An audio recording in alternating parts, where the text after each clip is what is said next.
Okay, we're beginning again with the Environmental Control Board. And again, that's volume 2, beginning on page 27 of our.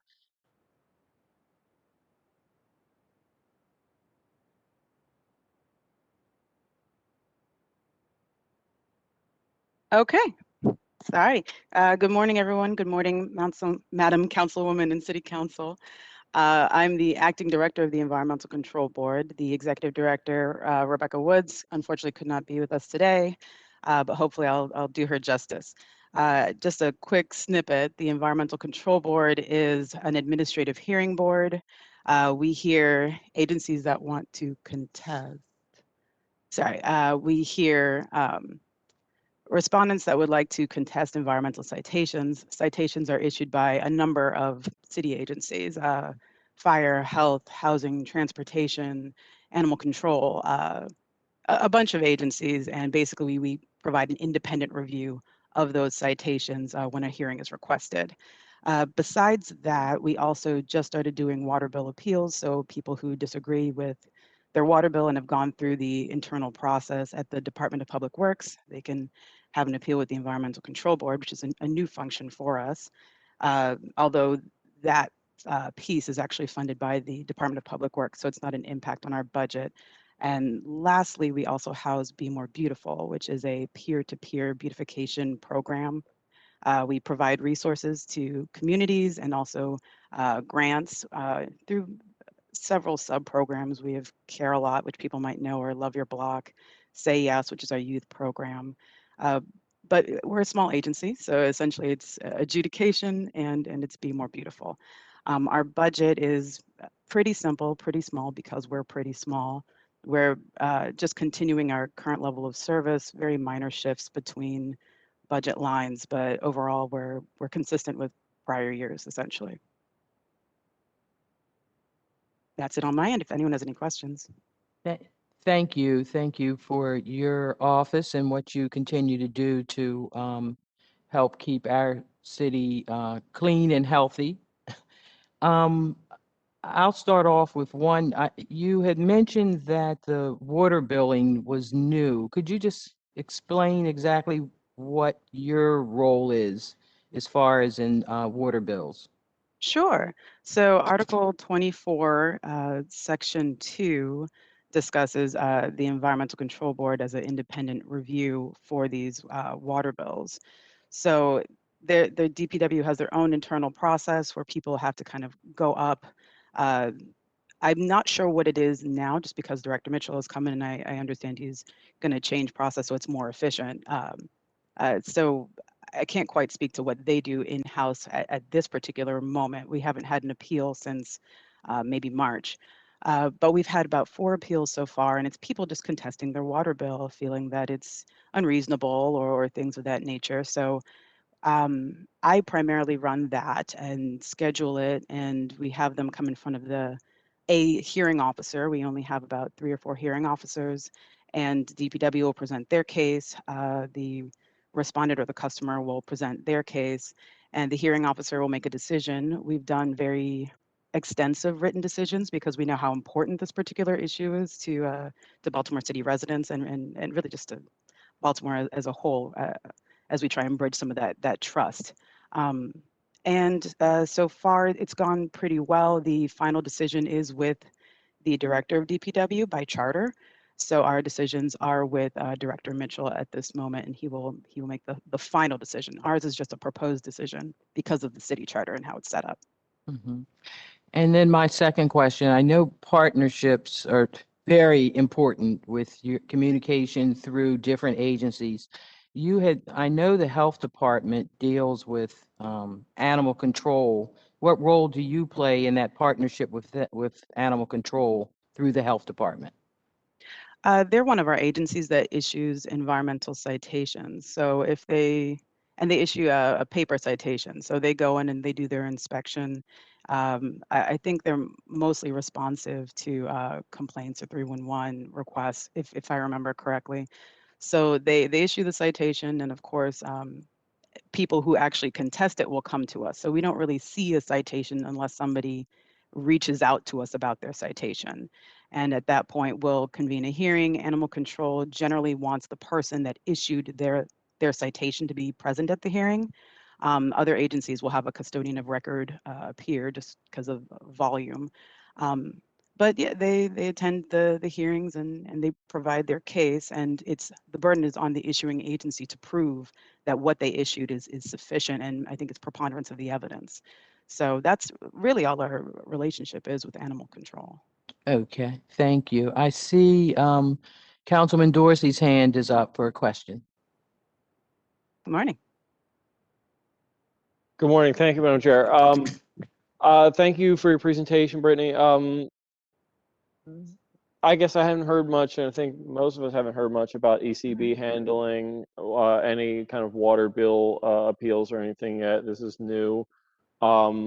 I am struggling with a particular case. I know that the Chairman Costello doesn't, want us to get into district-specific things, but I want to use this as an example. Okay. I had a case where DPW has charged $13,000 to a commercial property in infrastructure fees for infrastructure that literally did not exist during the period for which they were billing. This is $1,000 a month for 13 months for a commercial property that was newly constructed, where they put in the processes. It takes multiple steps, and you often have to apply long in advance to be able to get a water meter installed. And basically DPW is saying that the water meter was requested at a certain date. Okay. So they began billing for it as infrastructure the customer had from that date, despite the ransomware attack and other difficulties leading to it not being able to be installed until 13 months later, but billing for that 13 months nonetheless. Is this something that, is this I don't know that there's a formal decision yet. Is there a point at which DPW has to put their foot down and say, there is a formal decision here before something can come to ECB like this? And is there a standardized way of a point at which a person knows that they've reached that point? I think that that's a great question, actually. That has been a big conversation that I had actually a few months ago before our appeals really started kicking in, because we had people reaching out who wanted to have an appeal, but I couldn't tell, are you at the end of the process with regard to DPW? So those were conversations that we had. How are we going to trigger people so that they know, okay, now it's time to move to ECB? So I created a form, a hearing request form, and I talked to the chief of CSSD at that time, and I said, I need you to have a final escalation decision. I need you to have something with a title that you can give people that says, we're done here. I've done everything that I can for you. This is DPW's final decision. And when you give them that final decision, I need you to also provide that appeal form. And that way, when they come to us, we know that they're done with DPW and we're moving forward with an appeal. And then both parties are coming to us for this appeal process, right? So I think it's important because there does need to be a stopping point. I can't dictate that stopping point, which was my conversation for DPW at that time. They need to dictate when their appeal process and have it written out so that it's clear where that stopping point is and we're not, overlapping or crossing and having people shift, because I think that's a lot of the frustration that people have, where they feel like they're kind of cycling. So that's something we have worked on. I know the rules and regs are being crafted, and I've been working with DPW about those rules and regs regarding, water for all and all of that. And part of the conversation has been that escalation procedure and making sure it's concrete. And ECB will create its own rules and regs with regard to how the appeal process would work, especially for things like that commercial building that might have a more complicated appeal process. as opposed to somebody who's contesting one water bill. And I do think that the Article 24 allows for appeals of not just water bills. So it's going to be shutoffs, it's going to be those infrastructure fees. It's going to be a lot broader than just the water bill or water consumption, right? I hope that answers your question. It does, and I just want to put a point on this. I think this is really critical, that we set some sort of expectation of DPW to notify people when a decision has been made, in part because of the enormous backlog that exists. Some months ago, I think I read something like that there were like 3,000 cases backlogged for water bills that people had, taken issue with. Okay. And, while my office and I imagine my colleagues' offices probably spend 25% of our constituent service time dealing with water bill assistance, it's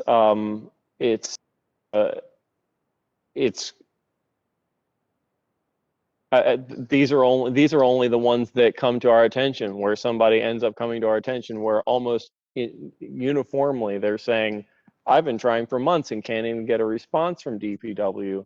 I think that pressing this issue of getting a final determination helps us to put more pressure on the front end of the process so that people are able to get a response at all. So I just appreciate your effort in that and be glad to participate in Thank furthering you. that however possible. Thank you, Councilman. And your question basically is it's not just district. At that issue, I'm sure all of us has had a similar type problem. And we are going to be hearing DPW this evening at 6, so we can continue that water conversation then. I want to recognize Councilman Slifer here as well, and also Councilwoman Felicia Porter has joined us. And the next questioning is, her hand was raised next, and that was Councilwoman Ramos. Thank you, Madam Chair, and thanks everybody for taking time today.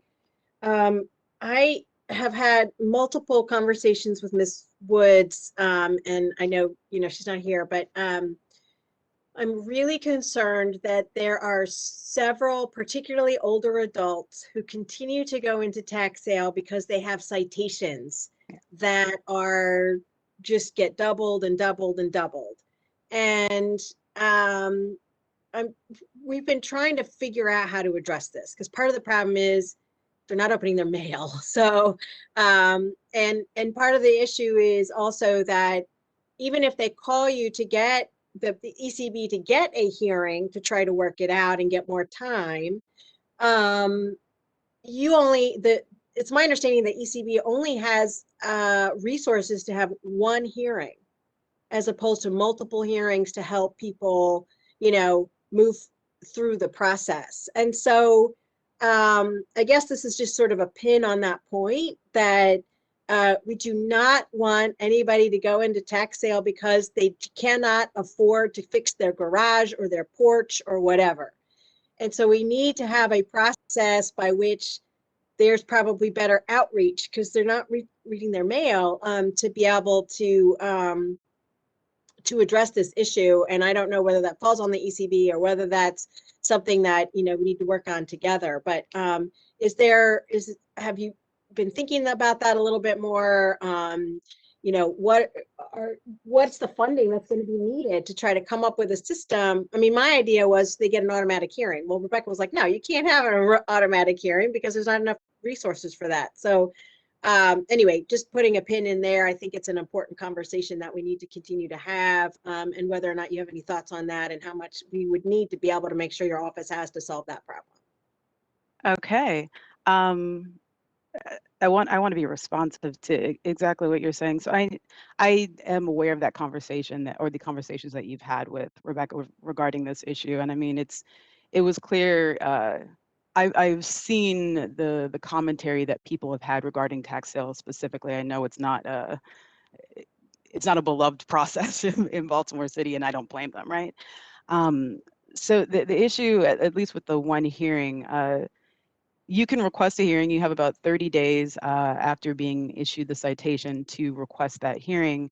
However, we do grant late requests for hearings, but there has to be some sort of good cause. And if we don't receive anything from the person, we don't know the citations have been issued, because thousands of citations are issued from, like I said, housing, fire, transportation, animal control. So there's no way for us to be aware of someone having a citation until they reach out.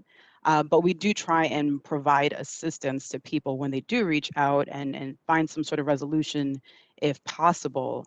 One of those things, particularly around tax sale time, if they reach out to us, so tax sale, the final bill legal notice goes out February. They send out another notice in April, and then the tax sale, of course, is in May. So we have a tax sale review process that goes from February till about mid-April and a little bit after that, where we will look at your citations. You have to approach us. You have to we put the form online this year, so it was more accessible to people, especially because everyone's remote. And we'll have the hearing officers look at the citations to see, was notice properly provided? Did we send it to the mailing address that's on your, well, not we, the issuing agency? Did they send it to the mailing address that's on record with the real property records? Did they, is it valid in terms of, did they cite the right person? Did they cite the right property? Is the correct article code written on the citation on its face? Does it stand up? And then we'll give a determination. And if somebody says, I can't afford this, there are payment agreements through the law department. I used to be with the law department. I was in the collections practice group, and we'll do payment agreements on environmental citations before tax sale, pretty much at any point. Well, I say we, I'm not there anymore, but the law department does payment agreements for a variety of billing. I think there's 50 something bills that you can have a payment agreement on. So we talked to the law department maybe 2 years ago just to make sure we're not overloading them when we send people over, because they have particular staff support that they need to have available for an influx of people during tax sale. But that's what we have tried to do, is let people know that there are options for payment, responding to things even when they come in late, giving them that extra level of review before tax sale, just to make sure, particularly validity. We don't want citations that are invalid, having people lose. Well, it's not technically losing their house, because there's a whole process behind it. It's a whole foreclosure, but at risk of losing their home because of citations that are not valid. But they have to reach out to us. So I'm not quite sure what that piece would be, because you mentioned that as well. That kind of outreach, letting people know that they have hearing rights if they get the citation. The hearing rights are on the citation itself. And of course, we have our website, and we've talked to the mayor's office of, I apologize, they do the language access, immigrant affairs, I want to say, about doing translation. Yes, doing translations and making sure that there's broader access to people who are not primarily English speakers. So that's what we've done, at least, or that's where we're going with making sure that everybody has access. I'm not sure what else we would do beyond that, or could do, but obviously, I mean, anyone who has suggestions, that would be well received. Thank Thank you. you. Yeah, it's a conundrum because we can't have people going into tax sale for citations. That's insanity.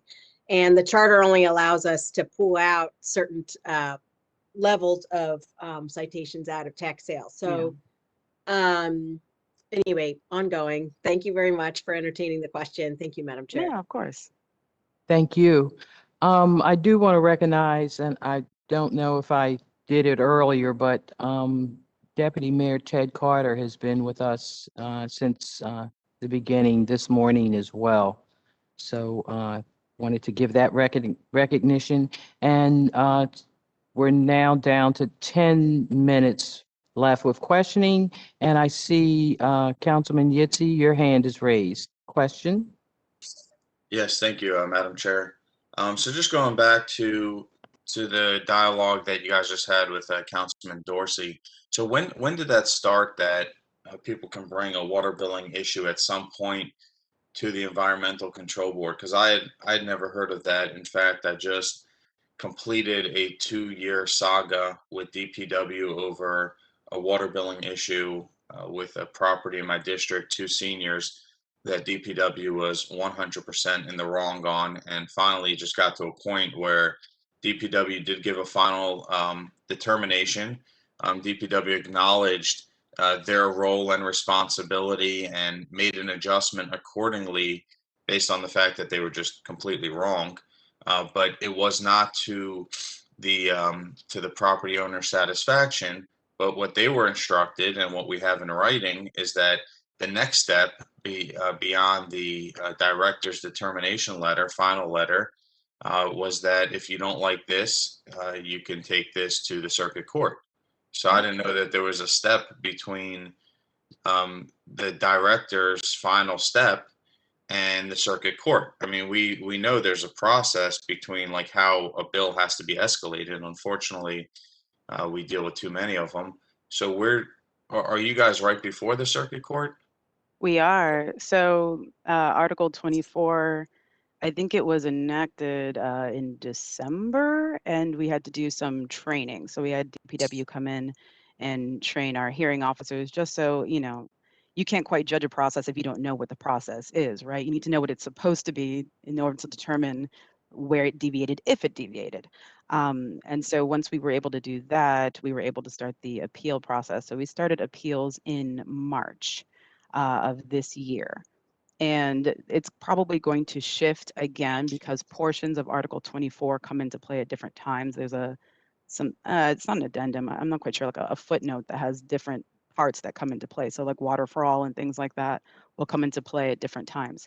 But for now, we can actually hear appeals from DPW, and it's been coming, the final step has been coming from the chief of CSSD, which is, I guess, customer service, and I apologize, I don't know the full name of the acronym, but it's becoming from the chief of that particular division. That's very surprising. I mean, because everybody on all levels, because this particular situation worked its way up every step, and the chief of that division, as well as the director of DPW and their staff, did not once mention, even after repeated requests, like, okay, like, what is this person's options next? Because you guys have, you had some systematic issues that messed up this bill. Yeah. So what do you do now? And they basically said circuit court. Nobody once mentioned you guys. I'm So surprised because we did have conversations with them about their, like I mentioned earlier to Councilman Dorsey, I think it was, we wanted there to be a letter that says it's final. We wanted there to be information at the end of the letter saying, here's how you get to the Environmental Control Board. And we've been working with that division on how we're going to transition. So, I mean, I'm sorry to hear that happened, because that is something that's been in the works of making sure people know that the next step is the ECB. So I'm sorry to hear that, honestly. is that something that's retroactively able to happen? Sure. I mean, at this point, we're being kind of flexible with regard to appeals because we know it's a new process, and not everybody knew that we're here. So technically, it's supposed to be, I think, 30 days past your final decision that you can come to the Environmental Control Board, and we're trying to enforce that, but we understand that there are some people that were unaware of the new process, and so we're giving some grace there because we think people deserve to have this opportunity Right. to So, challenge. so Councilman, just so you know, we do have DPW really the whole evening starting at 6. So that would be also some good questioning to bring to DPW at that time. I will add it to my DPW list. Thank you. Sure. So, is there any other questions from council members? Otherwise, we're going to we're on target for the net. Brittany, thank you so much. We have the next group coming up, which is Charm TV. And those that missed the announcement this morning, at 11:45, we would like to recess. There's going to be a parade in front of the Able Building for our DPW John Chalmers, which has just did tremendous work here, long serving for our city. And they're going to have a parade in front of the Able Building at 11:45. And several of us would like to represent and participate in that. So we're really on good schedule. We're just going to take a break for like 4 minutes so so Charm TV can come on. Thank you. Thank you.